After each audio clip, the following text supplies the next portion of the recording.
I'm here with Graham Yost, screenwriter of Speed, as well as the recent hit phenom, Justified. Can you tell us, Graham, how you went from growing up in Rexdale to the big hills of Hollywood? I told you about Rexdale, didn't I? You did. Yes, I did. Well, there's actually a bus that goes from Islington and Albion. Straight to LA. Straight to LA. No, listen, my dad had the show on TVO for 25 years, so I grew up in a family that was, all we talked about was movies and books.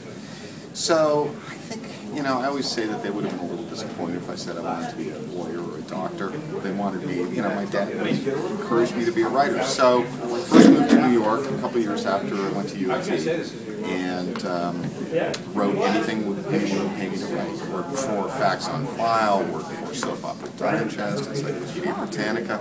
Yeah, but I was always working on scripts.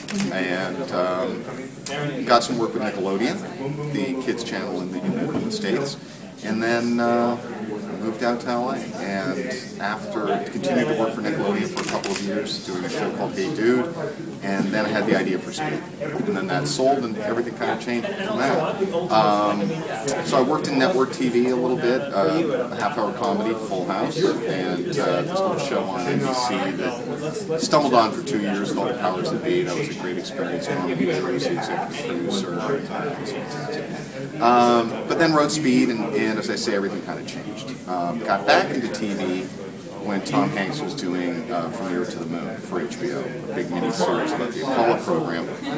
And so got into working with him. So then worked on Band of Brothers, and actually came up with the idea to do John Adams, but I couldn't do it because then I was doing the show Boomtown, and then did the Pacific with him and Spielberg.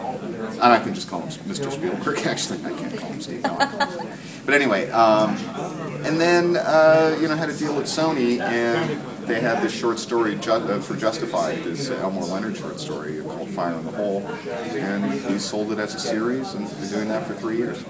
So that's the long answer to your short question.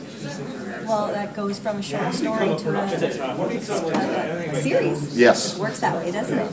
And what advice would you have to up-and-coming screenwriters? First of all, please don't take my job. Really, there's other things you could be doing that wouldn't then threaten my livelihood. No, listen, the thing that all writers tell all younger writers is just keep writing. Perseverance counts for a lot.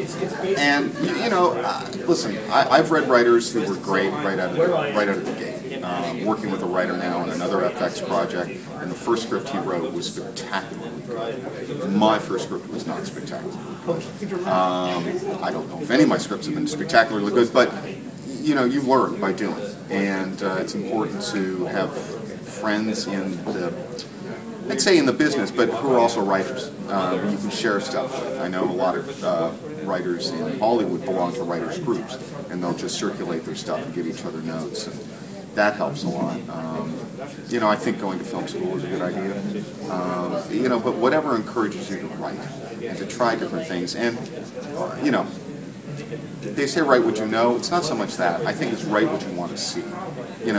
Speed is the kind of movie that I've always enjoyed. I don't know if I was talking to you earlier, but I saw Die Hard, and I just loved that. That's just close to a perfect action movie. So I thought, what else could be done that would be in that?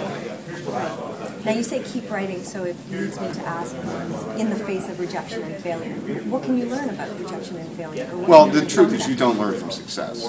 You only learn from rejection and failure. I mean, rejection is tough. Failure is a different thing. Failure is just, well, that didn't work.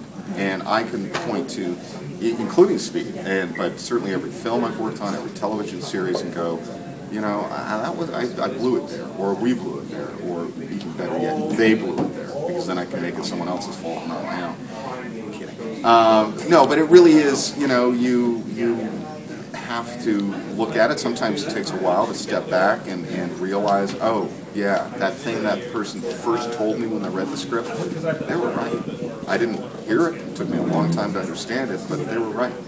And that can take a while to get into that kind of mode.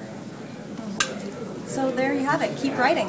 Rejection, failure, it's all on the road to success. Well, may not be to success, though. That's the truth. I mean, to be honest, it's like not everyone gets to do it. And with those of us that get to do it are like, we're, charter members of the Incredible Welcome Club. So, very Well, good. I'll see you back in the hood in Rexdale. Yeah, we'll go to the Albion Hall. I'm looking for that train that bus straight to LA.